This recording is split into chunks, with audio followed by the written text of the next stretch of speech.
Hello बच्चों, एक बार फिर से स्वागत है आपका आज की क्लास में।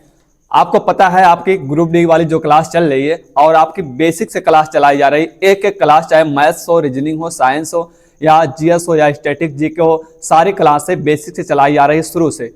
तो सारी क्लासें शुरू से चल रही है और जो बच्चे पहली बार फॉर्म डाले हैं, जो बच्चे फ्रेशर हैं, जो बच्चे नए हैं, जो पहली बार रेलवे का एग्जाम देंगे, उनके लिए तो मास्टर क्लास है। ये सारी क्लासें जो चल रही हैं उनके लिए बहुत ही उपयोगी होने वाली है। आप देखोगे बाकी सारे बच्चों के लिए उपयोगी तो है ही। तो जो लोग नए हैं, पहली बार परीक्षा देने जाएंगे, उनके लिए जो सारी क्लासें बहुत बेसिक से पढ़ाया जा रहा है, एक एक चीजें जो है बेसिक से बताई जा रही हैं। तो हमने इसके पहले जो है बहुत सारे क्लासों का लेक्चर जो है लिया हुआ है, आप उसको देख लीजिएगा, उसके बाद इस क्लास को देखिएगा तो सारी चीजें आपको आसानी से समझ में आएंगी। तो आज का जो हमारा क्लास है, हमने इसके पहले आपको बताया हुआ था, पढ़ाया था किसके बारे में, संविधान की विशेषताओं के बारे में। तो जो संविधान की विशेषताएं होती हैं, क्या क्या खासियत है हमारे संविधान की, इसके बारे में मैंने आपको पिछले वाले क्लास में बताया था, पिछले वाले लेक्चर में मैंने आपको बताया था। बहुत अच्छे से मैंने उसको समझाया है, उसको आप जाके देख लेंगे, उसके बाद जो है इस क्लास को देखेंगे। तो आज हमारा जो है क्वेश्चन का फॉर्मेट होगा, जो संविधान की विशेषताएं हैं उसी के अंतर्गत जो आपके सारे प्रश्न बनते हैं, सारे क्वेश्चन बनते हैं, तो उसी को मैं आपको यहाँ कराने वाला हूँ, उसी को समझाने वाला हूँ और हम ये विस्तार से चर्चा करेंगे। तो एक एक क्वेश्चन की विस्तार से यहाँ चर्चा करेंगे, किस प्रकार से एक एक क्वेश्चन आपके बनते हैं संविधान की विशेषताओं के अंतर्गत, संविधान के बारे में आपसे क्या क्या चीजें पूछी जाती हैं, उसके बारे में हम विस्तार से चर्चा करने वाले हैं। ठीक है, तो क्वेश्चनों के माध्यम से विस्तार से चर्चा करेंगे। तो हमारा पहला क्वेश्चन है, आप देख पा रहे होंगे बोर्ड पे जो लगा हुआ क्वेश्चन है, निम्नलिखित में से कौन सी भारतीय संविधान की विशेषता नहीं है। कौन सी भारतीय संविधान की विशेषता नहीं है, कौन सी खासियत भारतीय संविधान की नहीं है, जो चार विकल्प में दिए हुए हैं बताइएगा।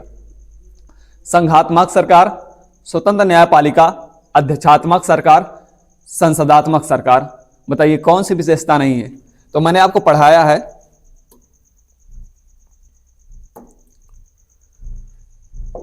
संघात्मक सरकार, तो संघात्मक सरकार ये हमारे संविधान की विशेषता है। स्वतंत्र न्यायपालिका ये भी हमारे संविधान की विशेषता है और अधिष्ठात्मक सरकार ये हमारे सरकार की या हमारे संविधान की विशेषता नहीं है। बाकी संसदात्मक सरकार, तो संसदात्मक शासन प्रणाली हमारे यहाँ, आप जानते हो ब्रिटेन के संविधान से हमारे संविधान में संसदीय शासन प्रणाली ली गई है। तो ये सारी विशेषताएं हैं, ये भी हमारे संविधान की विशेषता है, ये भी हमारे संविधान की विशेषता है और ये भी हमारे संविधान की विशेषता है, लेकिन जो है ये हमारे संविधान की विशेषता नहीं है। तो सही विकल्प कौन सा इसमें होगा आपका? सही विकल्प आपका ये वाला होगा, है ना।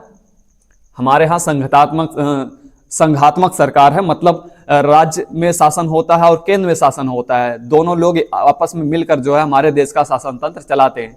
तो राज्य होंगे और उसके अलावा हमारा केंद्र होगा। तो केंद्र सरकार है, राज्य सरकार है, दोनों को मिलाकर हमारे यहाँ शासन तंत्र, हमारे राष्ट्र का जो है शासन तंत्र चलता है, उसी को संघात्मक शासन कहते हैं।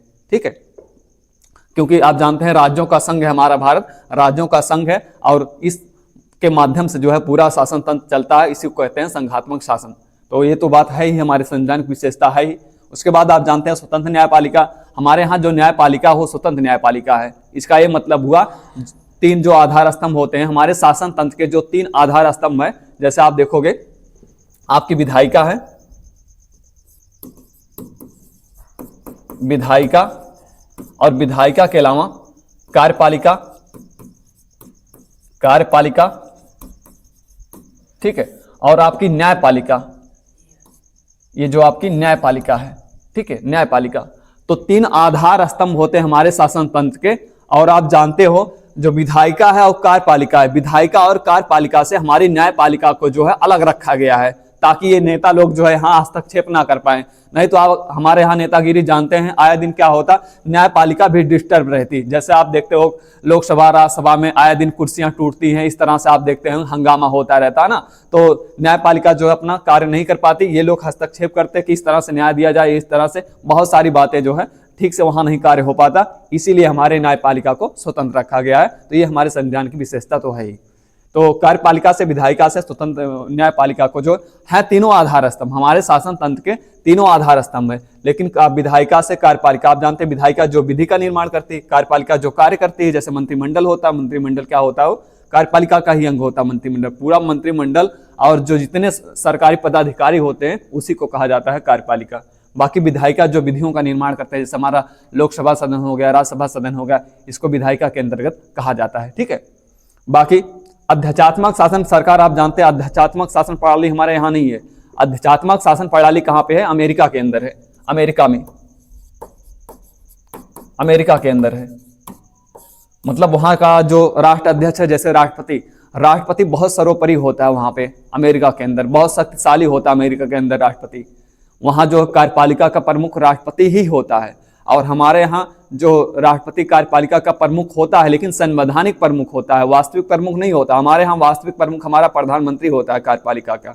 मतलब देखें, वास्तविक शक्तियां हमारे प्रधानमंत्री के पास ही और उसके मंत्रिमंडल के पास ही होता है।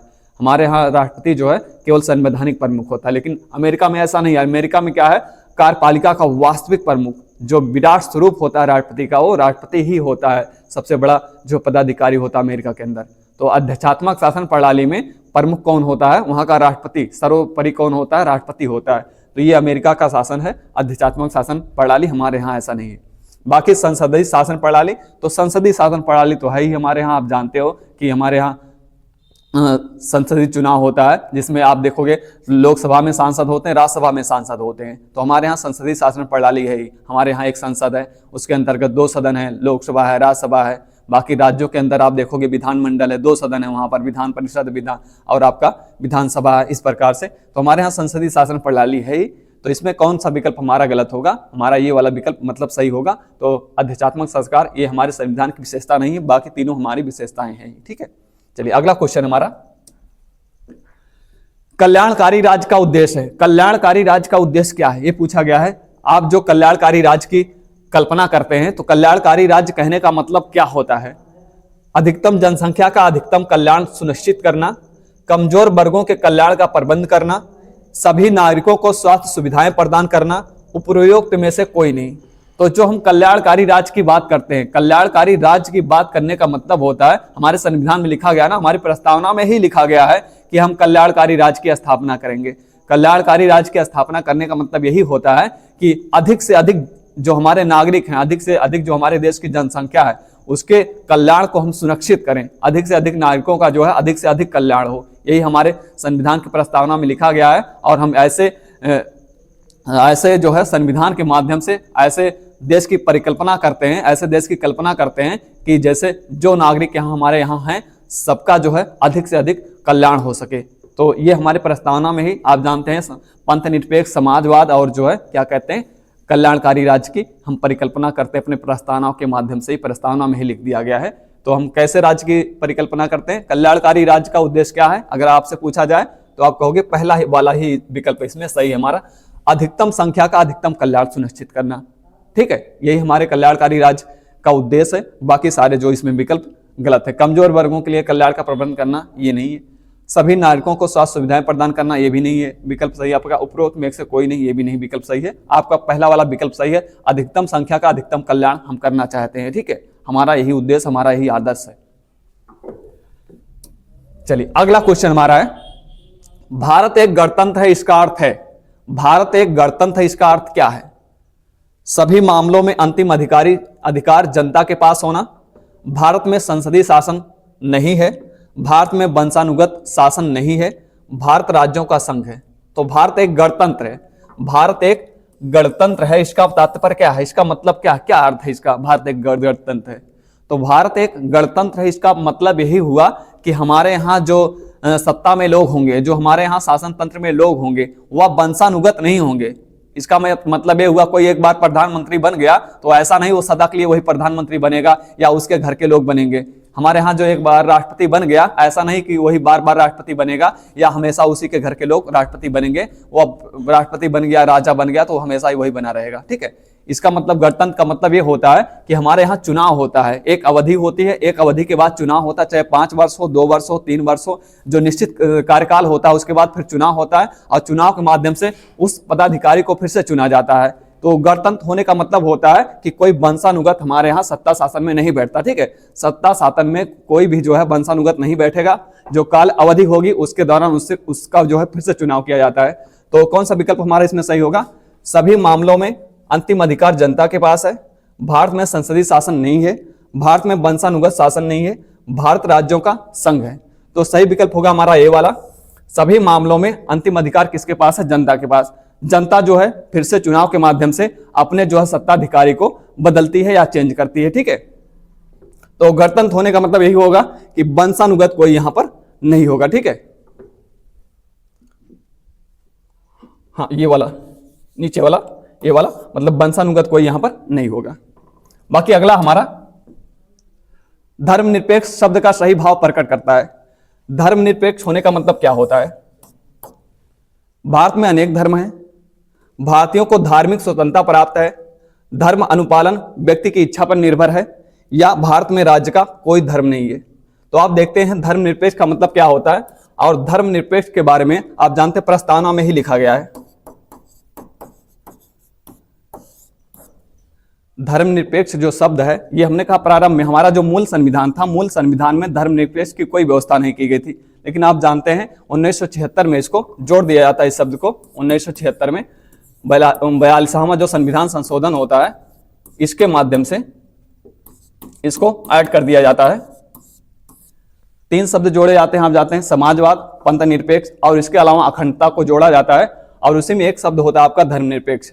और धर्मनिरपेक्ष का मतलब होता है कि हमारे राष्ट्र का या हमारे राज्य का कोई, हमारे स्टेट का कोई धर्म नहीं होगा। ये धर्म के मामलों में हमारा जो राष्ट्र है वो क्या है? तटस्थ है, ठीक है। तो हमारा राष्ट्र जो हो तटस्थ है धर्म के मामलों में। तो इसका ये मतलब हुआ कि हमारे देश का या भारत का कोई धर्म नहीं है, कोई विशेष धर्म नहीं है। जितने यहाँ संप्रदाय हैं, जितने धर्म, वो अपनी इच्छा अनुसार किसी भी धर्म को मान सकते हैं, किसी भी धर्म का पालन कर सकते हैं। तो हमारे यहाँ कोई धर्म नहीं है। तो आप देखोगे इसमें भारत में अनेक धर्म, ये वाला गलत है हमारा। भारतीयों को धार्मिक स्वतंत्रता प्राप्त है, धार्मिक स्वतंत्रता प्राप्त है, लेकिन धर्मनिरपेक्ष का मतलब ये नहीं होता। धर्म अनुपालन व्यक्ति की इच्छा पर निर्भर है, ये भी तो सही बात, लेकिन हमने कहा धर्मनिरपेक्ष का मतलब ये नहीं होता। भारत में राज्य का कोई धर्म नहीं है, ठीक है। तो भारत में जो है हमारे राष्ट्र का कोई धर्म नहीं है, हमारा ये वाला विकल्प जो है सही होगा, डी वाला, ठीक है। भारत राष्ट्र का कोई अपना विशेष धर्म नहीं है। बाकी इतनी बातें याद रखिएगा। इसको, इस शब्द को कब जोड़ा गया है? 1976 में जोड़ा गया है, और कौन सा संशोधन इसके माध्यम से किया गया था, तब इसको जाके जोड़ा गया है। और प्रस्तावना में इस शब्द का प्रयोग किया गया है। कभी कभी आपसे पूछा जाता है प्रस्तावना में ये शब्द है कि नहीं, तो प्रस्तावना में ये शब्द हमारे है, ठीक है। इसके बाद अगला क्वेश्चन है, तो चलिए अगला देख लेते हैं, इसको छोड़िए। सभी व्यक्ति पूर्णता और समान रूप से मानव हैं, यह सिद्धांत जाना जाता है। सारे व्यक्ति, हमने कहा इस धरती पर हो, या हमने कहा इस देश के अंदर हो या दूसरे देश के अंदर हो, कहीं पर कोई व्यक्ति है, मानव है, तो उसको क्या कहा जाता है? सभी व्यक्ति पूर्णता समान रूप से मानव है, यह सिद्धांत जाना जाता है। सार्वभौमिकता का सिद्धांत कहा जाता है, या समष्टिवाद का सिद्धांत कहा जाता है, समाजवाद का सिद्धांत कहा जाता है, या इसके अलावा अंतःक्रियावाद, अंतःक्रियावाद इसको कहते हैं, अंतःक्रियावाद क्या कहा जाता है? तो सभी व्यक्ति, चाहे पूर्णता हमने कहा समान रूप से समान है, इस धरती पे जितने हमने कहा मानव जो पैदा होते हैं, जो निवास करते हैं, वो सभी रूप से हमने कहा सारे लोग जो है हर प्रकार से समान है। ये कौन सा सिद्धांत कहलाता है, ये पूछा गया है, ठीक है। तो ये सार्वभौमिकता का सिद्धांत होता है, इसको कहा जाता है सार्वभौमिकता का सिद्धांत, ठीक है। और भारत जो है, भारत का जो आदर्श है, जो भारत का मूल आदर्श है, ये इसी सिद्धांत पर चलता है कि प्रत्येक देश, चाहे हमने कहा भारत का निवासी हो या भारत से बाहर का निवासी हो, वह धरती पर कहीं निवास करता हो, तो हम भी सार्वभौमिकता के सिद्धांत को अपनाते हैं कि वह कुछ ना कुछ तो अंतिम रूप से वो मानव है ही। मतलब जिसको कहते हैं इंसानियत को कायम रखना, ठीक है, इंसानियत को कायम रखना, वो हम हर रूप से देखते हैं। तो इसी आदर्श का पालन करते हैं और सार्वभौमिकता के सिद्धांत पर भी हम चलते हैं। तो सार्वभौमिकता का सिद्धांत का मतलब जो यूनिवर्सल होता है, ठीक है, सारे जो प्राणी होते हैं, सारे जो मानव होते हैं, वो यूनिवर्सल रूप से सारे लोग समान है, ये कहलाता है सार्वभौमिकता का सिद्धांत। तो सार्वभौमिकता का सिद्धांत का मतलब होता है धरती पे कोई व्यक्ति कहीं भी रहता हो, भारत के अंदर, भारत के बाहर, सारे व्यक्ति को हम समान रूप से देखना चाहते हैं। सारे व्यक्ति एक यूनिवर्सल रूप से सारे लोग इक्वल है, ठीक है।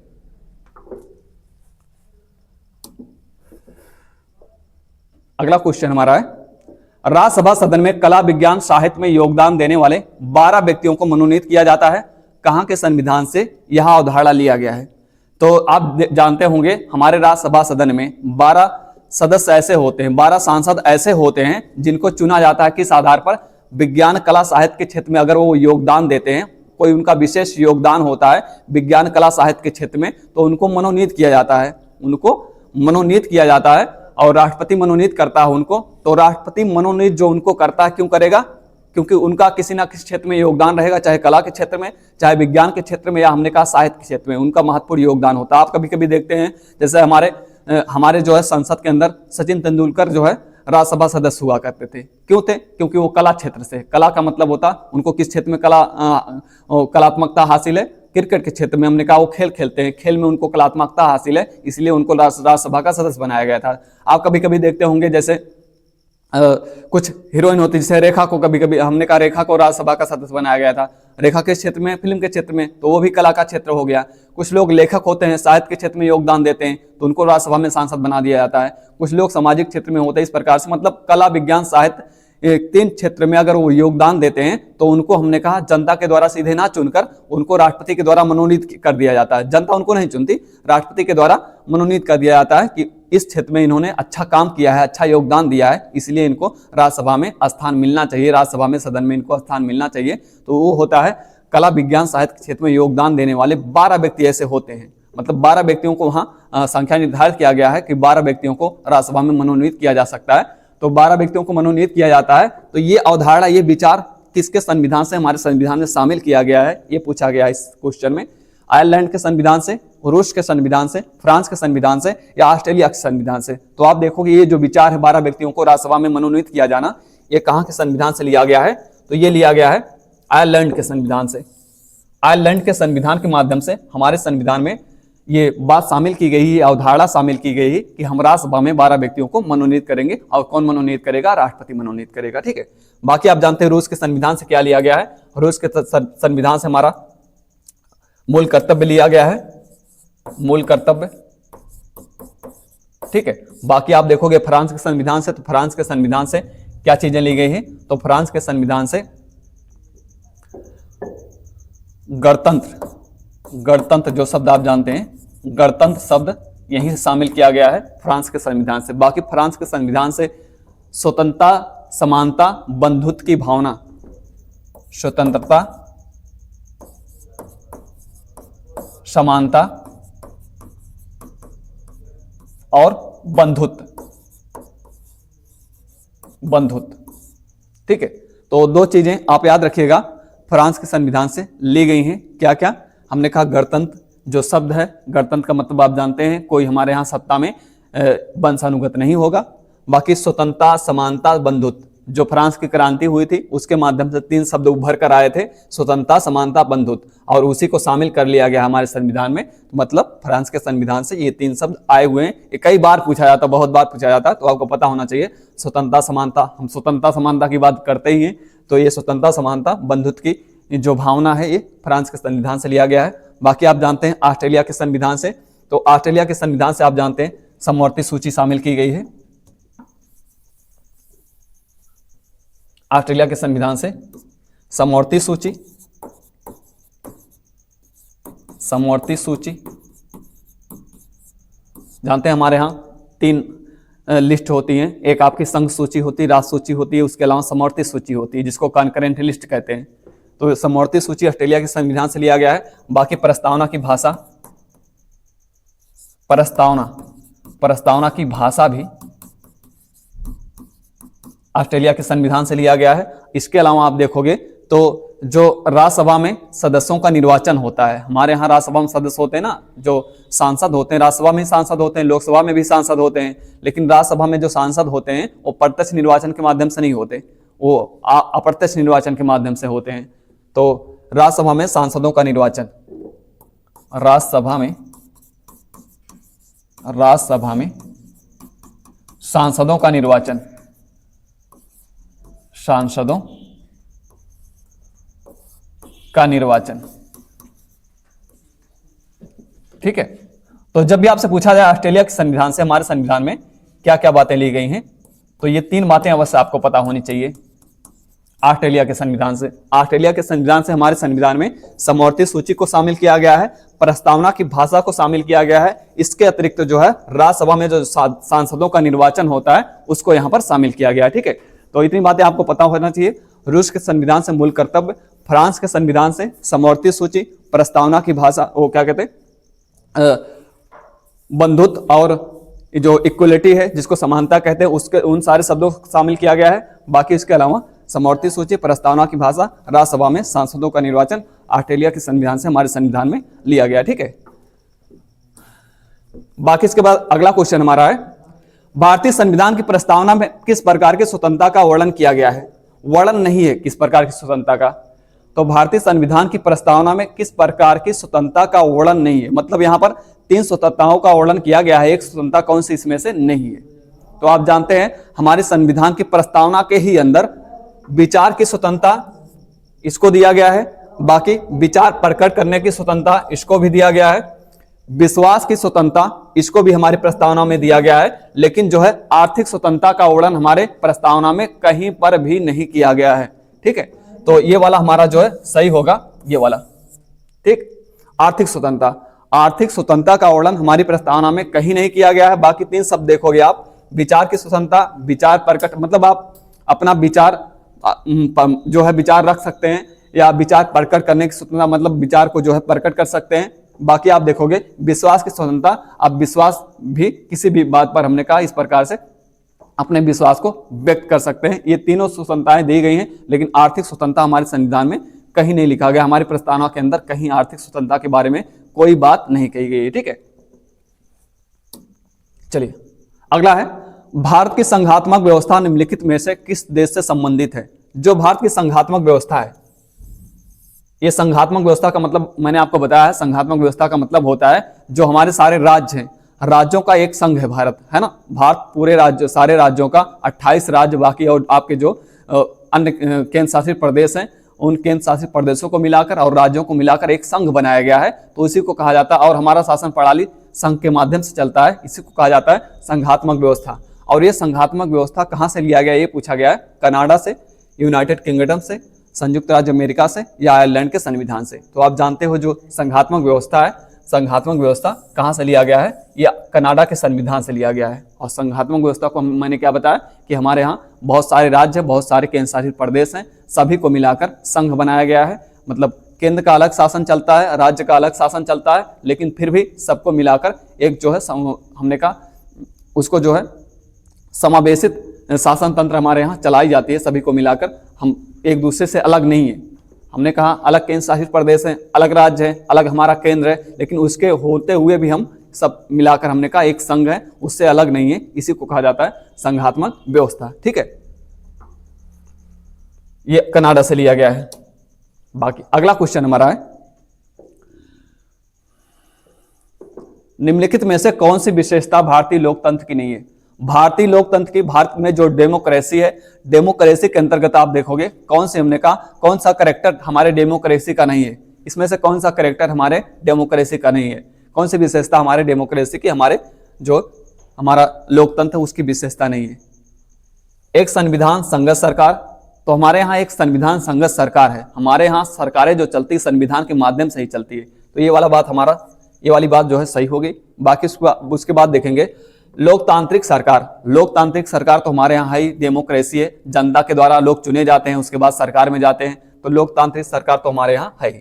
विधि का शासन, विधि का शासन हमारे यहाँ होता ही है, विधियों के माध्यम से ही हमारे यहाँ शासन प्रणाली चलती है, जो सारी विधियां, जो नियम कानून बनाए जाते हैं उन्हीं के माध्यम से हमारे यहाँ शासन चलता है, तो विधि का शासन तो है ही। ये तीनों विशेषताएं ऊपर वाली हैं, लेकिन हमारे यहाँ सत्तावादी सरकार नहीं है, हमारे यहाँ सत्तावादी सरकार की कोई व्यवस्था नहीं। सत्तावादी सरकार का मतलब ये होता है जहां पे हमने कहा अंतिम जो शक्ति हो सत्ता के पास हो, ऐसा नहीं है।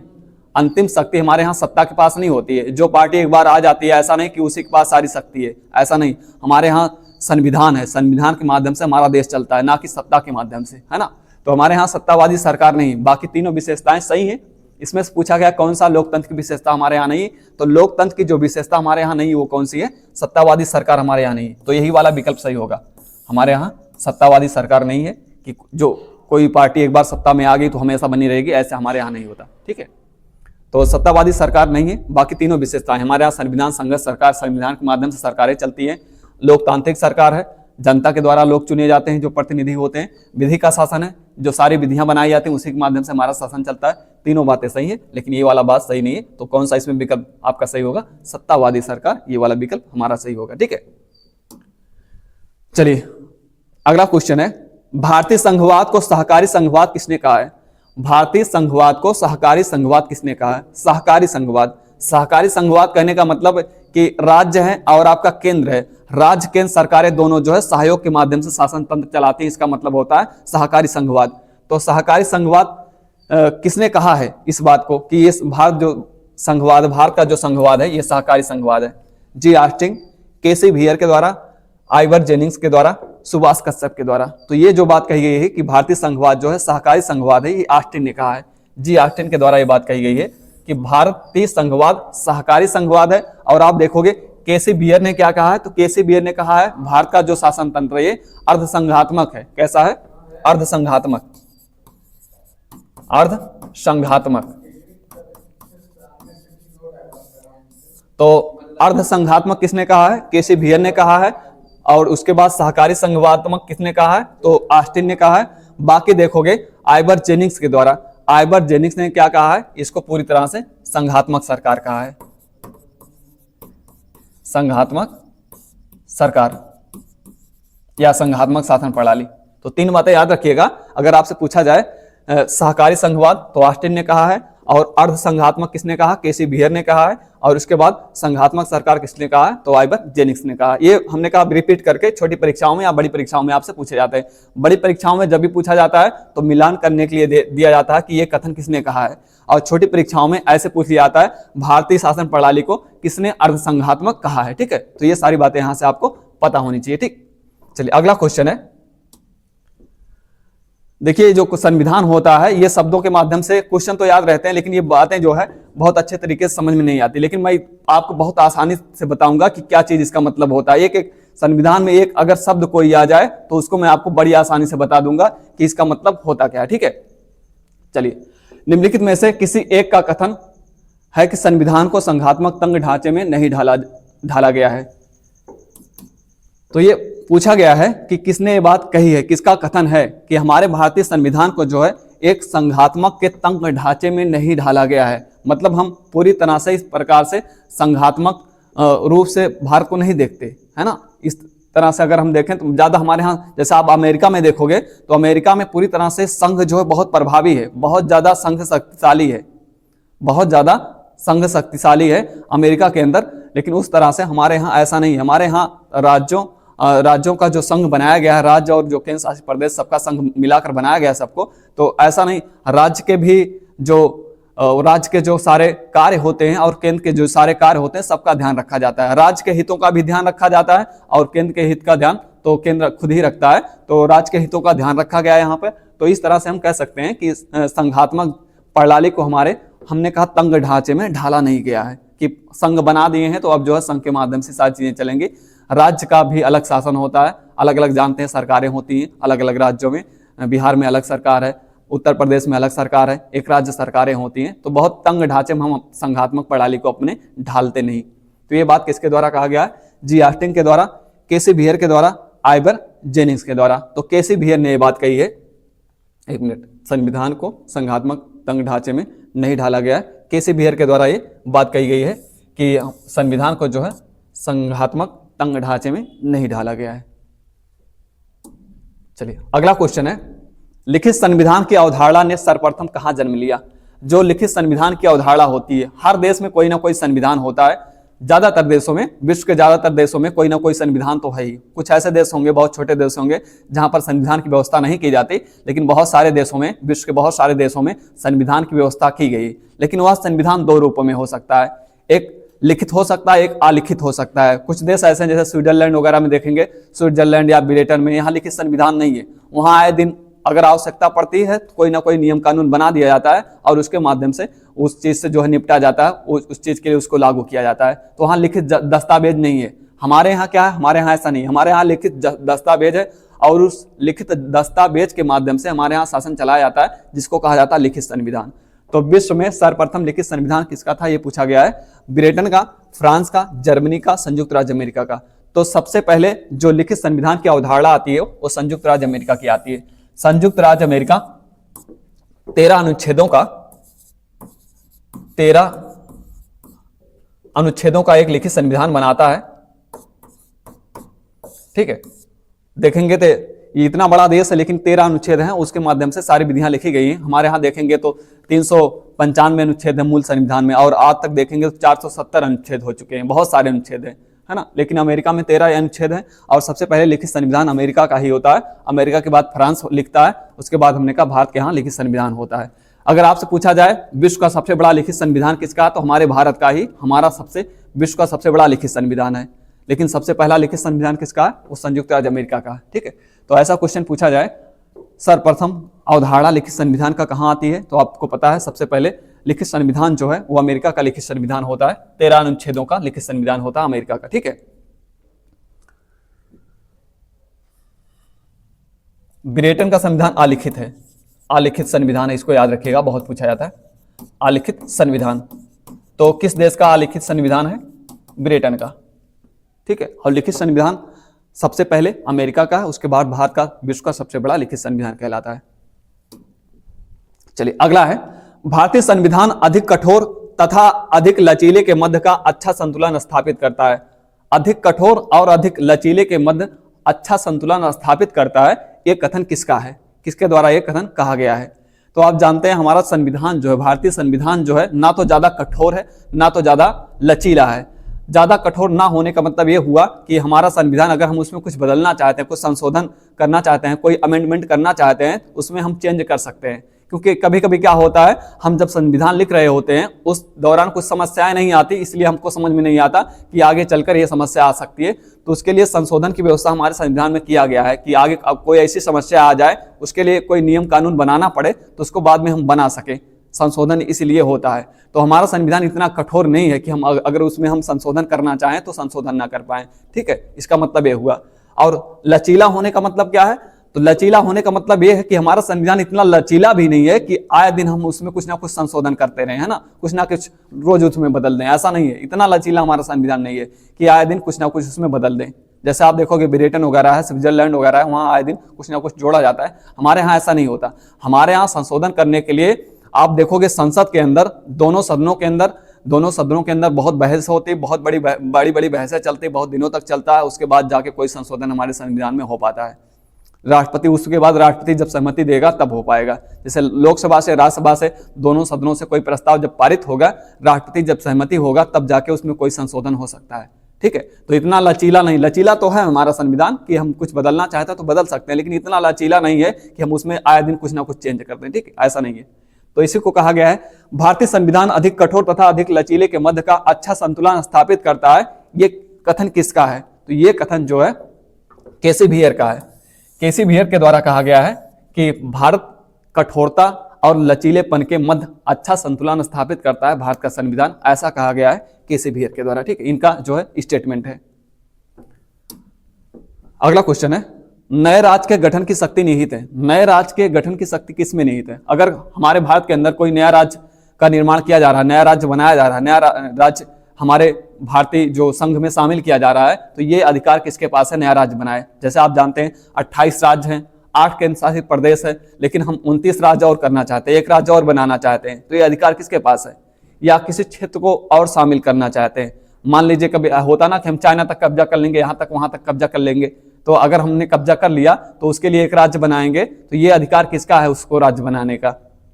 राज्य पुनर्गठन आयोग को है, या मंत्री परिषद को है, या राष्ट्रपति को है, या संसद को है। तो आप जानते हैं नए राज्य का जब भी गठन किया जाएगा तो नए राज्य के गठन के लिए ये जो अधिकार प्राप्त है, ये जो शक्ति किसके पास है, संसद के पास है। ठीक है, संसद के पास है। और ये प्रस्ताव लाया जाता है उसके लिए कि हम एक नया राज्य बना रहे हैं। जैसे आप देखते हैं जब जम्मू कश्मीर के अंदर 2 आपके केंद्र शासित प्रदेश बना दिए गए, एक लद्दाख बना दिया गया, एक आपका जम्मू कश्मीर बना दिया गया, तो उसके लिए आप जानते हैं गृह मंत्री के द्वारा प्रस्ताव लाया गया था, हमारे जो अमित शाह उनके द्वारा प्रस्ताव लाया गया था, उसके माध्यम से उसको जो है इन 2 केंद्र शासित प्रदेशों को नया 2 केंद्र शासित प्रदेश बनाया गया। और उसके अलावा आप देखोगे तो दमन दीव है और जो आपका दादर नागर हवेली था, दोनों को एक में समाहित कर दिया गया है। तो ये कहने का मतलब ये है कि नए राज्य का निर्माण करना, चाहे केंद्र शासित प्रदेश हो, क्या चाहे नए राज्य के निर्माण की बात हो, अगर ये कौन करेगा तो ये संसद करेगी। संसद में कहने का मतलब होगा कि दोनों सदन में बहस होगा और उसके बाद राष्ट्रपति जब सहमति होगा तब जाके नए राज्य का निर्माण होगा। ठीक है, तो राज्य के गठन का शक्ति किसमें निहित है, संसद में। संसद कर सकती है नए राज्य का गठन। ठीक है, याद रखिएगा कभी कभी आप क्या लगा देते हो, मंत्रिपरिषद, राष्ट्रपति या राज्य पुनर्गठन आयोग, तो ये नहीं करता। ये संसद को अधिकार है नए राज्य का निर्माण करने का। अगला है, संविधान के प्रथम अनुच्छेद के अनुसार भारत है। संविधान के प्रथम अनुच्छेद के अनुसार भारत क्या है? क्या कहा गया भारत को? राज्यों का समूह, राज्यों का फेडरेशन, राज्यों का कॉन्फेडरेशन, राज्यों का यूनियन। तो आप जानते हो प्रथम जो अनुच्छेद हमारा, प्रथम अनुच्छेद के अनुसार राज्यों का एक संघ होगा। भारत को कहा गया है राज्यों का संघ होगा। क्या होगा? राज्यों का यूनियन, राज्यों का यूनियन। ठीक है। और हमारे यहां देखेंगे इस प्रकार से, ये हमारा मान लीजिए भारत है, भारत है और इसके अंदर अंदर सारे राज्य हैं, इसके अंदर अंदर ये सारे राज्य हैं। अमेरिका के अंदर ऐसा नहीं होता। अमेरिका के अंदर ऐसा देखोगे तो राज्य इस प्रकार से हैं। मतलब अमेरिका से, अगर अमेरिका के 50 राज्य हैं ना, जैसे हमारे यहाँ 28 राज्य हैं, 8 केंद्र शासित प्रदेश हैं। अमेरिका में क्या है? अमेरिका में 50 राज्य है। 50 राज्य में अमेरिका से अलग होना चाहें तो वहां के राज्य अलग हो सकते हैं। अलग कोई राज्य चाहता है अमेरिका का कि अमेरिका से अलग हो जाए तो वहां पर अलग हो सकता है। हमारे यहाँ ऐसा नहीं। हमारे यहाँ राज्यों का संघ है। तो राज्यों के संघ हमारे यहाँ देखेंगे, ये हमारा जो है राष्ट्र है और इसके अंदर अंदर सारे राज्य हैं। ये यहाँ से अलग नहीं है। इस वृत्त से जो है, इस सर्किल से बाहर नहीं जा सकते हमारे यहाँ राज्य। ठीक है। और अमेरिका में ऐसा नहीं। अमेरिका में हमने कहा यहां से बाहर जा सकते हैं, मतलब वो राज्य संघ में तो शामिल है, अमेरिका के संघ में तो शामिल तो है, लेकिन वो स्वतंत्र है। वो अगर बाहर होना चाहते हैं तो हो सकते हैं। ठीक है।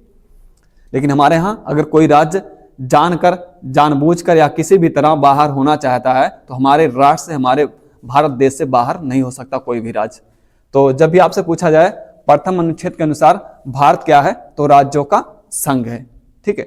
राज्यों का फेडरेशन नहीं है। राज्यों का फेडरेशन नहीं है। राज्यों का फेडरेशन कहने का मतलब होता है कि कोई फेडरेशन इस प्रकार से कोई संघ बनाया गया है और संघ के माध्यम से शासन चलता है। वो जो है अस्थाई नहीं होता। ये फेडरेशन जो होता है अस्थाई नहीं होता है ना। ये फेडरेशन अस्थाई नहीं होता। बाकी कॉन्फेडरेशन का मतलब होता है परिसंघ। परिसंघ जो है ये भी इस तरह से होता है जैसे अमेरिका में है परिसंघ है। परिसंघ ये जो आपको दिखाई दे रहा है ये परिसंघ है। मैंने बाहर से ये राज्यों को जोड़ा हुआ है, ये परिसंघ है। यहाँ पर अगर अलग होना चाहेंगे राज्य किसी देश से तो अलग हो सकते हैं, लेकिन यहाँ पर नहीं, ये संघ है, राज्यों का यूनियन है। राज्यों का यूनियन है हमारे देश के अंदर। अगर कोई राज्य यहाँ से अलग होना चाहता है भारत देश से, अलग नहीं हो सकता किसी भी हालत में। ठीक है। तो जब भी पूछा जाए प्रथम अनुच्छेद में भारत को क्या कहा गया है, राज्यों का संघ कहा गया है, राज्यों का यूनियन कहा गया है। ठीक। अगला है, यदि भारतीय संघ में एक नए राज्य का सृजन करना हो तो संविधान के किस अनुसूची का संशोधन करना होगा? अगर एक नया राज्य शामिल करना है, नए राज्य का सृजन करना है, नया स्टेट बनाना है, भारत के अंदर एक नए राज्य का निर्माण करना है, तो हमें किस अनुसूची में संशोधन करना होगा? 5वीं अनुसूची में, तीसरी अनुसूची में, दूसरी अनुसूची में, प्रथम अनुसूची में। तो आप जानते हैं जब भी नए राज्य का सृजन करना होगा, नए राज्य का निर्माण करना होगा, तो हम किसमें संशोधन करेंगे? प्रथम अनुसूची में। क्योंकि राज्यों के बारे में, सारे राज्यों के बारे में सारे प्रावधान जो दिए गए हैं प्रथम अनुसूची में ही, प्रथम जो हमारा फर्स्ट लिस्ट है उसी में सारे राज्यों के बारे में कहा गया है। चाहे राज्य आपके केंद्र शासित प्रदेशों के बारे में हो, चाहे हमने कहा सामान्य राज्यों के बारे में हो। तो जब भी संशोधन करना होगा किस अनुसूची में संशोधन करेंगे? प्रथम अनुसूची में संशोधन करेंगे। ठीक है। बाकी आप जानते हैं 5वीं अनुसूची में क्या दिया गया है, तो अनुसूचित जाति और अनुसूचित जनजातियों के बारे में दिया गया है। अनुसूचित जाति और अनुसूचित जनजातियों के बारे में, अनुसूचित जनजाति के बारे में। इसको जानते हैं आप, शेड्यूल कास्ट कहा जाता है और इसको शेड्यूल ट्राइब कहते हैं। शेड्यूल कास्ट वो जो हमारे साथ रहते हैं लेकिन काफी ज्यादा पिछड़े हुए हैं, उनको शेड्यूल कास्ट कहा जाता है। और शेड्यूल ट्राइब किसको कहा जाता है? जो हमारे साथ नहीं रहते, जो जंगलों में रहते हैं और बहुत ही ज्यादा पिछड़े हुए हैं, मतलब उनका सांस्कृतिक और हमने कहा रहन सहन, हमने कहा जितने सारे सांस्कृतिक विरासत है ये जंगलों में अपने विरासत को बचाए रखने का प्रयास करते हैं। तो जो हमारे साथ नहीं रहते, मतलब आम जनमानस या समाज में जो नहीं रहते, उनको अनुसूचित जनजाति कहा जाता है। और जो हमने कहा हमारे साथ समाज में रहते हैं लेकिन ये हमने कहा काफी पिछड़े हुए हैं, इनको अनुसूचित जनजाति कहा जाता है। और 5वीं अनुसूची में अनुसूचित जाति और अनुसूचित जनजातियों के बारे में सारे प्रावधान दिए गए हैं 5वीं अनुसूची में। बाकी उसके बाद आप देखोगे तीसरी अनुसूची में क्या है, तो तीसरी अनुसूची में विभिन्न पदाधिकारियों के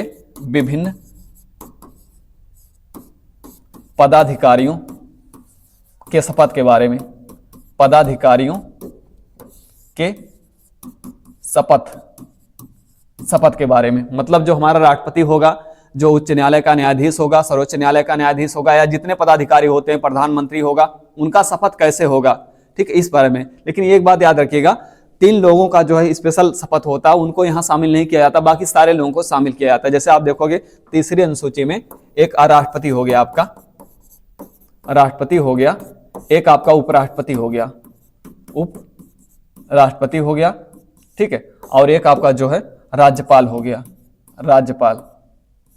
इन 3 व्यक्तियों का जो है, 3 व्यक्तियों के शपथ के बारे में तीसरी अनुसूची में नहीं लिखा गया है। बाकी जितने पदाधिकारियों का शपथ होता है उसके बारे में कि कैसे उनका शपथ होगा, शपथ कौन दिलाएगा, ये सारी बातें तीसरी अनुसूची में लिखी गई हैं। लेकिन 3 नाम हमेशा याद रखिएगा, जो तीसरी अनुसूची में आपसे पूछा जाता है, तीसरी अनुसूची में किन व्यक्तियों का शपथ नहीं निर्धारित किया गया है, तो 3 व्यक्ति ऐसे हैं, राष्ट्रपति, उपराष्ट्रपति, राज्यपाल। इनका शपथ अलग से होता है। इनका शपथ आप देखोगे तो राष्ट्रपति का जो होता है ये अनुच्छेद 61 के द्वारा होता है, और उपराष्ट्रपति का जो होता है ये 69 के द्वारा होता है, अनुच्छेद 69 के द्वारा। बाकी राज्यपाल का देखेंगे तो ये जो है 159 के द्वारा इनका शपथ होता है, राज्यपाल का होता है। 3 के लिए अलग अलग जो है अनुच्छेद निर्धारित किए गए हैं, इनका शपथ अलग से होता है। बाकी सारे पदाधिकारियों का शपथ तीसरी अनुसूची के द्वारा ही होता है।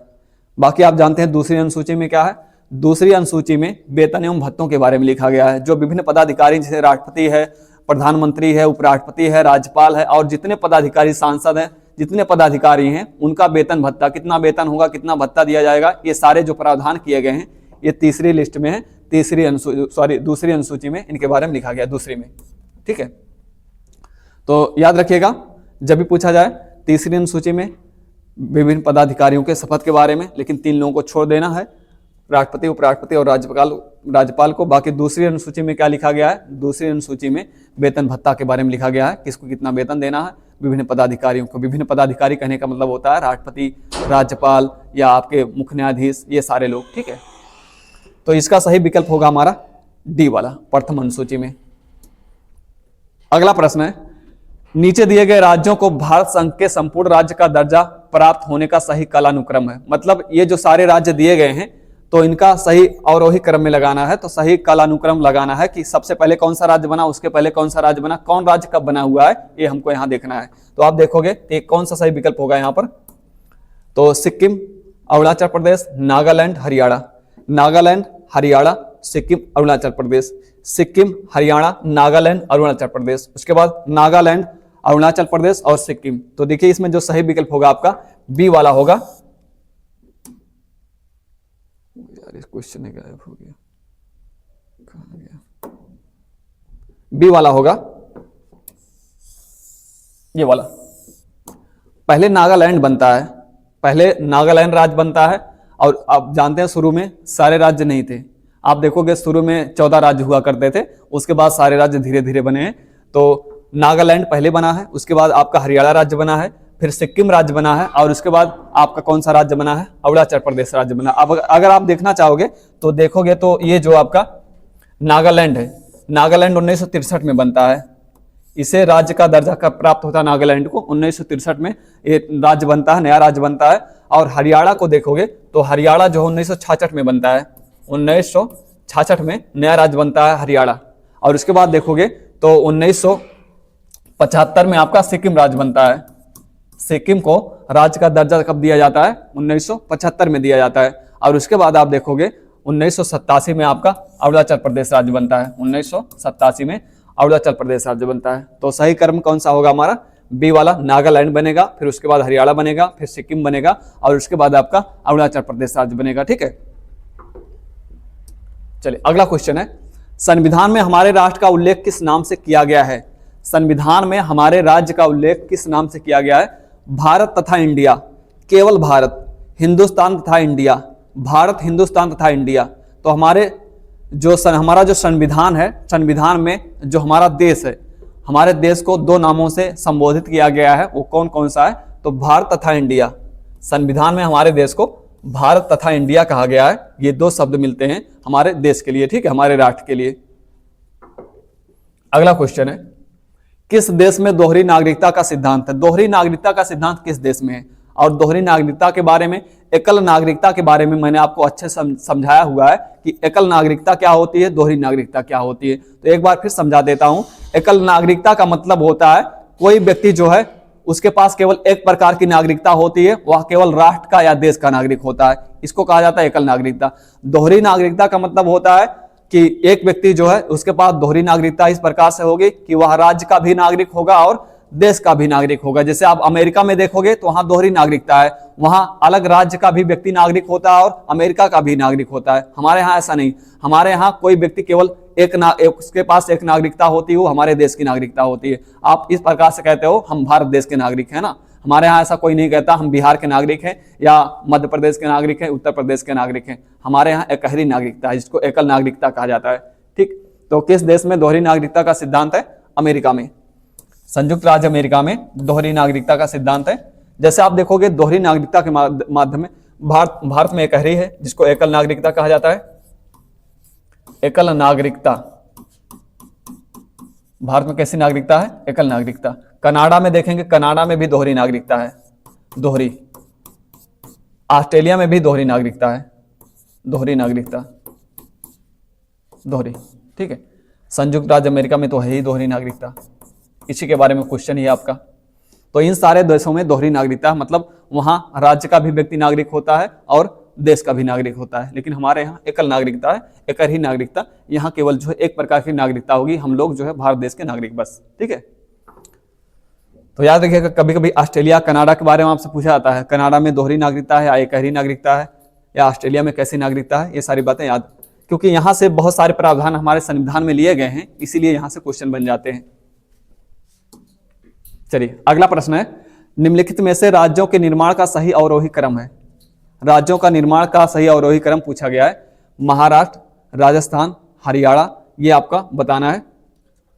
उसके बाद राजस्थान, महाराष्ट्र, हरियाणा, हरियाणा, महाराष्ट्र, राजस्थान, बताइए कौन सा सही अवरोही क्रम है आपका, ये पूछा गया है। एक क्वेश्चन मैं आपके लिए छोड़ देता हूं, आप बताइएगा इसको कि इसका सही अवरोही क्रम क्या है, और इसका वर्ष भी बताइएगा कि कब कौन सा बना हुआ है, इसका वर्ष आप लिख के बताओगे, ठीक है। ठीक है, इसको आप करके लाइएगा, उसके बाद अगले क्लास में मैं आपको बताऊंगा। इसको आप वर्ष बताइएगा कि इसका वर्ष कब निर्माण हुआ है, सही अवरोही क्रम कौन सा होगा, ठीक है। तो आपसे मिलेंगे अगले क्लास में, तब तक के लिए थैंक यू वेरी मच। और क्लास को पूरा देखिएगा, क्लास को पूरा देखेंगे तो सारी चीजें आपको आसानी से समझ में आ जाएंगे, ठीक है।